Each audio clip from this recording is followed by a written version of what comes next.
Сәлеметсіздер ме, құрметті YouTube көрермендері. Бүгін мен сіздерге осындай қазіргі заманауи манеж жасап көрсететін боламын. Бұл манежге керекті мастикаларымның бәрін жайып алдым. Әрі бізге міндетті түрде осындай пенопласт керек болады. Біз оны осы манежіміз қатқасын алып тастауымызға болады. Мына өзін-өзі ұстап тұрады.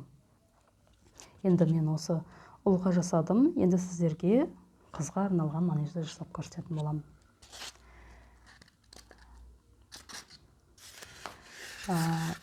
Бізге міндетті түрде линейкамыз керек болады, өйткені біз оны өлшеп жасауымыз керек болады.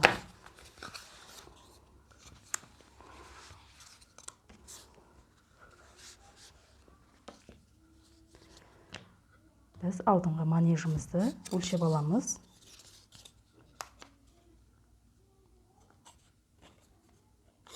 сантиметр ұзындығы.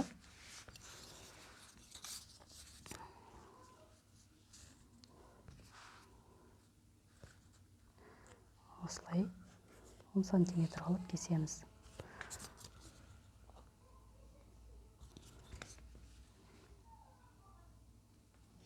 Ені менде 5,5 сантиметр. Тура солай 5,5 сантиметр алып кесіп шығамын.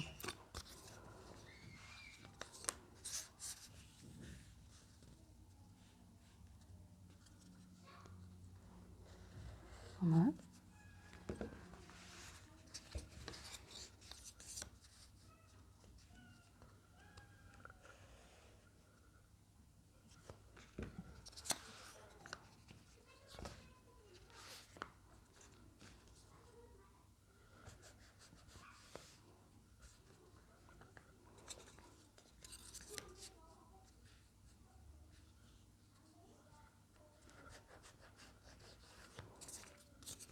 Енді бұны біз 5,5 сантиметрден, ені ұзындығы 10 сантиметрден болды. Біз бұған өзіңіздің фантазияңызды қоссаңыз да болады. Яғни мен осылай шығарып алдым. Әдемі көрінсін деп. Сіз өзіңіздің фантазияңызға қарап жасасаңыз да болады. Яғни басқа өрнек шығарсаңыздар да болады. Ойып.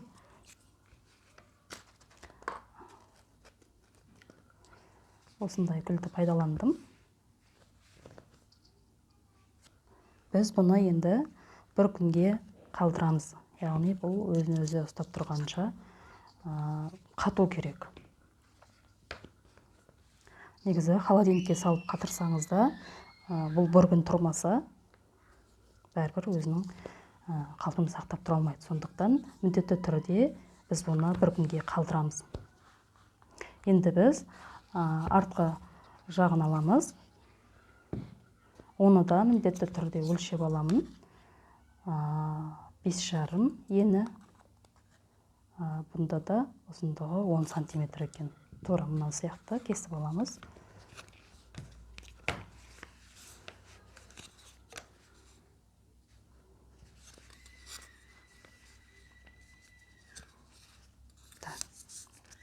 Ұзындығы 10, ені 5,5.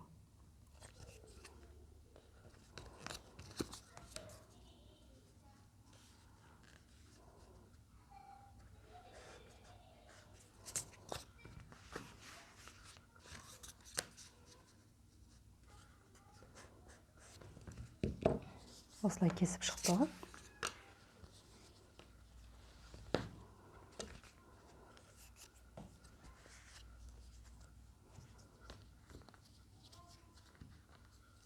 Енді бұны манеждің осылай кесіп шығамыз.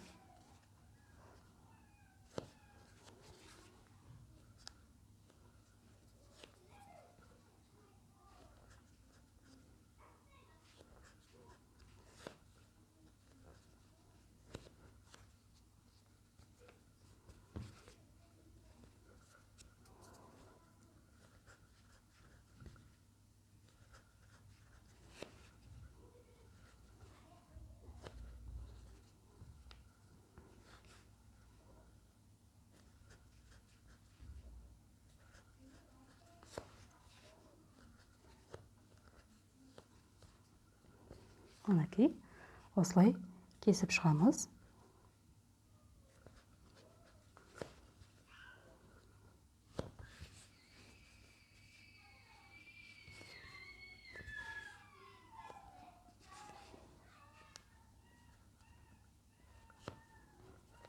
Мына дайын болды. Біз бұны енді міндетті түрде бір тәулікке қалдыруымыз керек. Біз енді бұған тиіспейміз. Осындай пенопластқа салып, бір күнге түзулеп, бір күнге қалдырамыз. Бір күн өткеннен кейін барып, бұларды бір-бірімен құрастырып жабыстыруға болады. Мен бұны міндетті түрде кеше бір күн бұрын дайындап алғанмын. Оны өлшеп, осылай кесіп, бір күн дайындап қойдым. Біз енді осыны бір-біріне құрастырып жасап шығарамыз. Оның үшін міндетті түрде жаңағы пенопластымыз керек. Осы пенопластымыздың үстіне мастика кесіп аламыз. Жаңағы қалған мастикамызды өлшеп шығарамыз. Мына міндетті түрде осы пенопласттың үстіне қойып өлшеп шығыңыздар. Өйткені осы пенопласт біздің мастикамызды ұстап тұрады. Осылай шетінен 1 миллиметрдей, 2 миллиметрдей қашықтықты алуға кеңес беремін. Өйткені жабыстырған кезде бір-біріне тақалып қалмау үшін. Мына осылай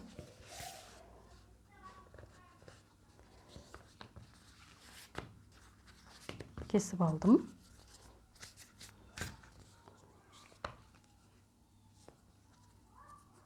Түзулеп кесіп шығарамыз. Мына енді бұны міндетті түрде пенопласттың үстіне орналастырамыз. Мінекей. Енді жан-жағынан жаңағы бір күн бұрын жасап қойған, кесіп қойған мастикаларымызды қабырғаларын жабыстырамыз.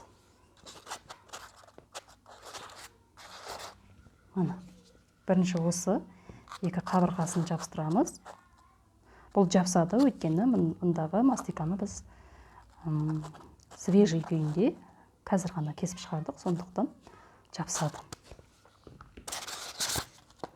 Кішкене үлкенірек болғасын кесіп аламыз. Сәл ғана осылай орналастырдым.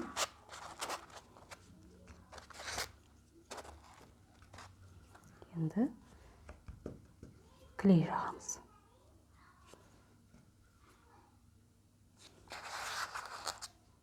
Мына шетіне де клей жағамыз, екі шетіне. Мынау арт жағына да міндетті түрде жағамыз. Мінекей. Мына осылай жабысады.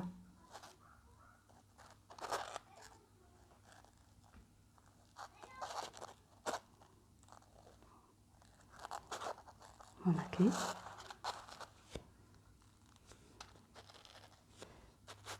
Енді артқы жағына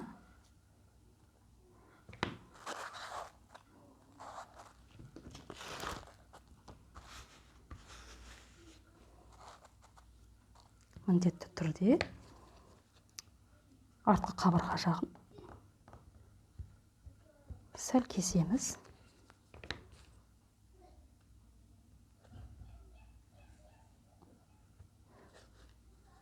Мастиканы мол-молынан кесіп алған дұрыс.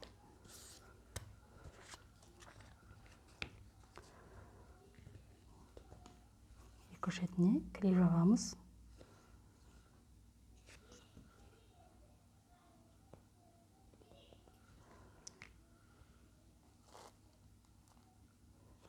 кесеген қарамайды, әлде кесуіміз керек болып тұр.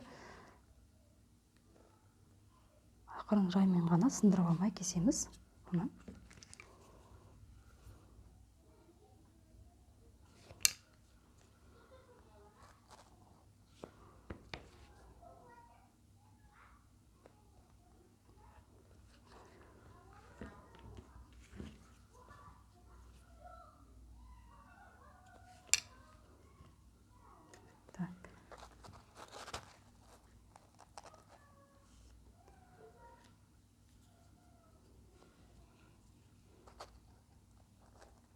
мына енді сыйды осылай.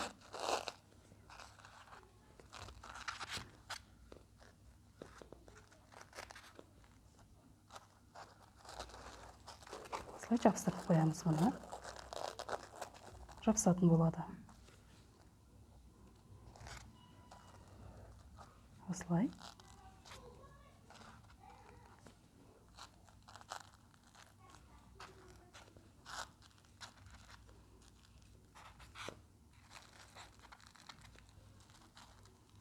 Мына. Енді бұны жасар кезде міндетті түрде ары бері қозғамау үшін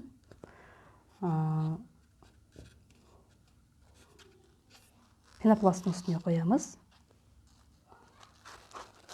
Мына өстіп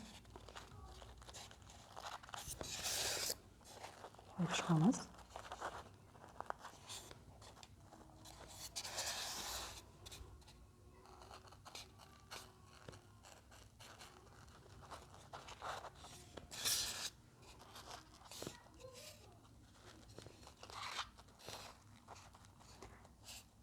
Осылай жабыстырамыз. Енді біз мына жерге розовый мастикадан одеял жасаймыз.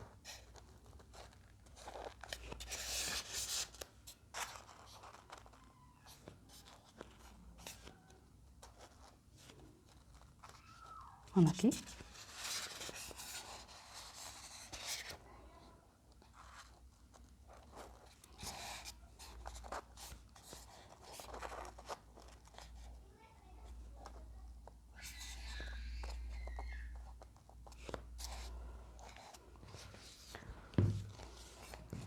Алдын ала дайындап алған розовый мастикамды міндетті түрде алдын өлшеп алып 5,5 сантиметр.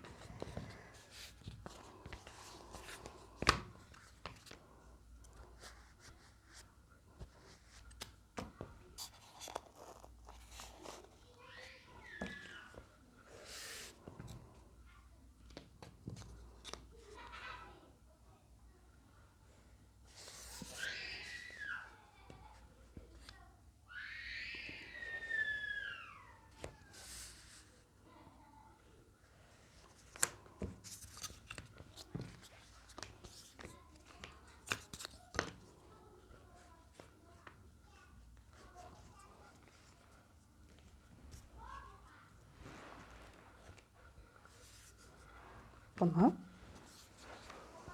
осылай жинап шығамыз.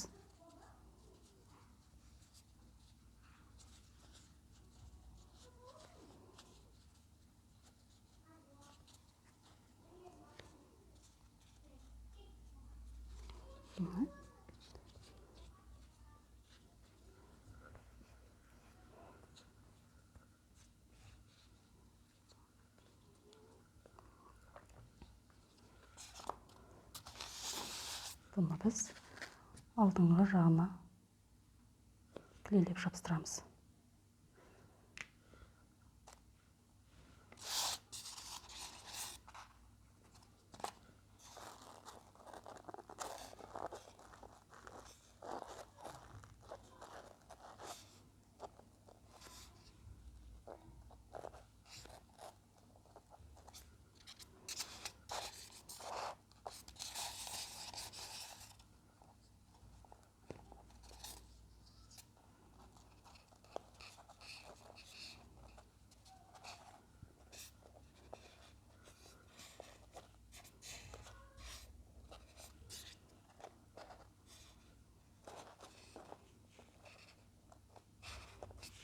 ішіне осылай жабыстырамыз.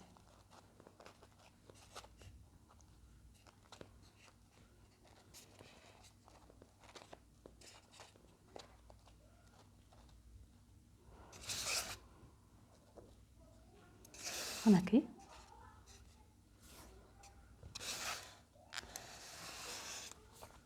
Енді жастық жасаймыз. Жастыққа осылай алдым ақ мастиканы.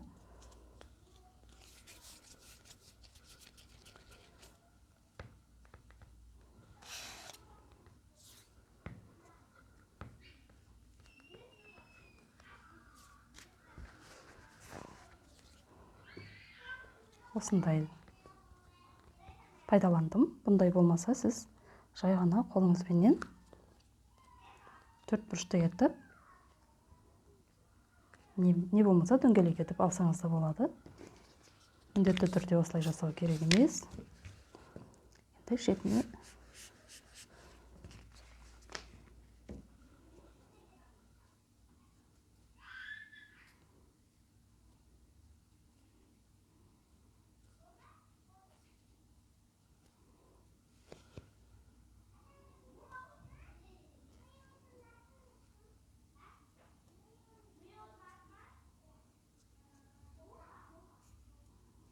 осылай жинап шығамыз.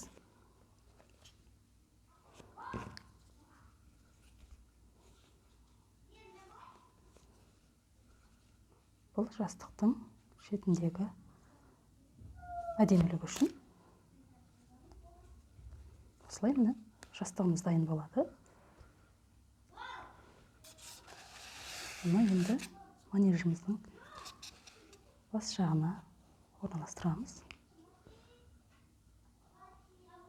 Мына ендігі кезекте бізде сәбиімізді мен алдын ала осылай салып алдым, силиконға дайындап қойдым. Оған сіз жай ғана памперспенен үстіне кесіп шығарсаңыз болады. Не болмаса өзіңіздің фантазияңызбенен көйлек жасасаңыз да болады. Мен осылай ғана памперспенен үстіне кофтасын ғана жасап шығарам.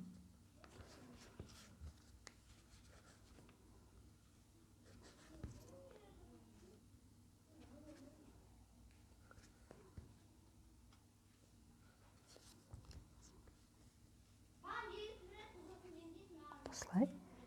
Енді памперсі.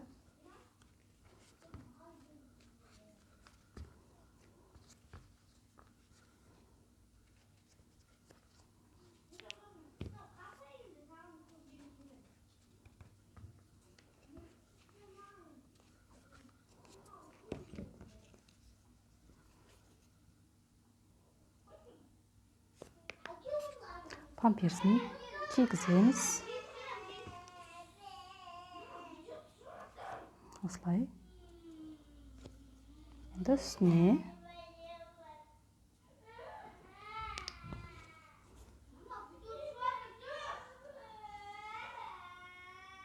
мына. Енді біз бұны манеждің ішіне жатқызамыз.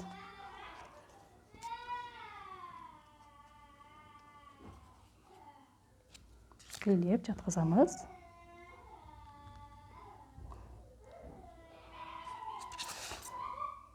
Енді мен одеял жасаймын аяқ жағына әдемілік үшін.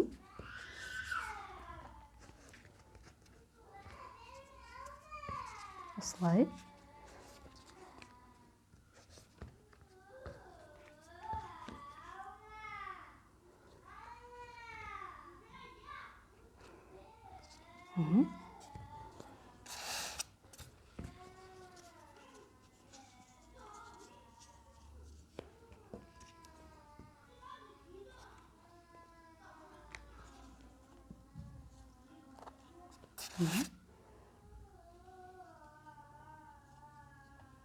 Одеялын осылай қойып қойсаңыз да болады, жай ғана аяқ жағына.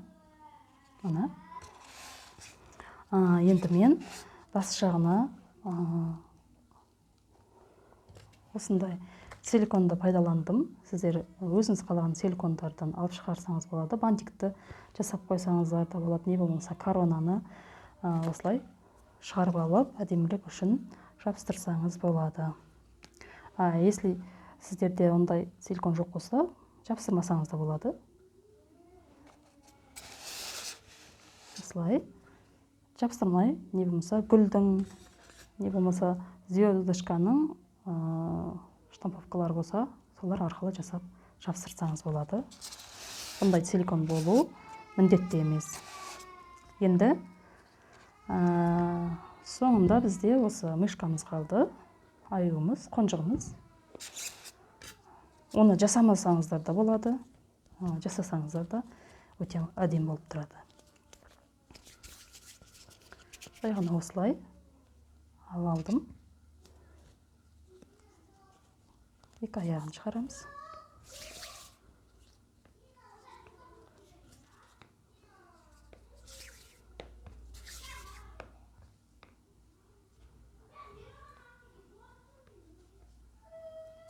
Мына осылай.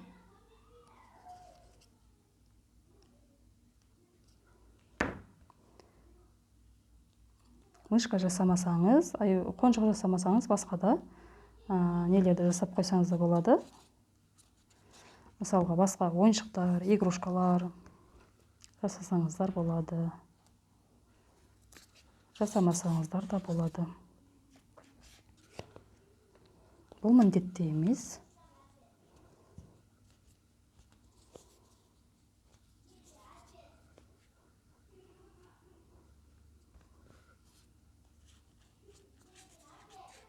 Осылай. Басы ғана қалды бізде.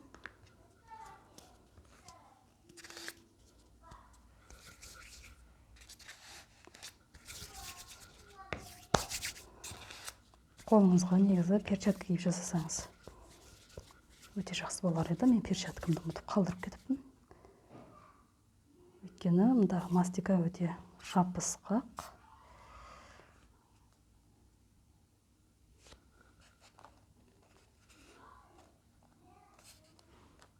Жай ғана құлатып алмай.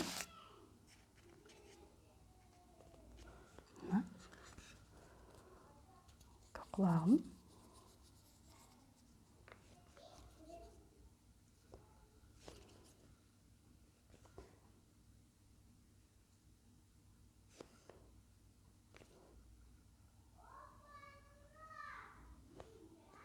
Басқа да игрушкалар жасауға да болады, зайчик жасап қойсаңыз да болады, мысалға.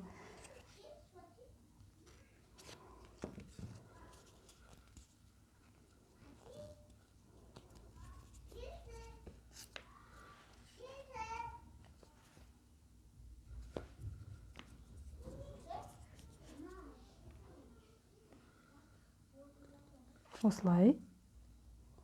Енді қара мастикадан көзін мастикадан шығарсаңыз да болады.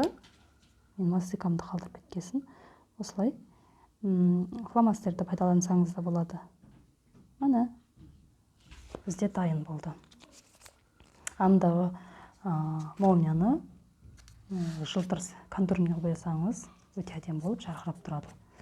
Міне, біздің қазіргі күндегі қолданатын манежіміз, яғни заманауи манежіміз дайын болды. Сіздерге ұнады деген ойдан жасап көріңіздер. Торттарыңызға өте әдемілік беріп тұрады. Егер де менің жасаған осы манежім ұнаған болса, міндетті түрде маған тіркеліп, лайк басып, комментарий қалдырып кетіңіздер.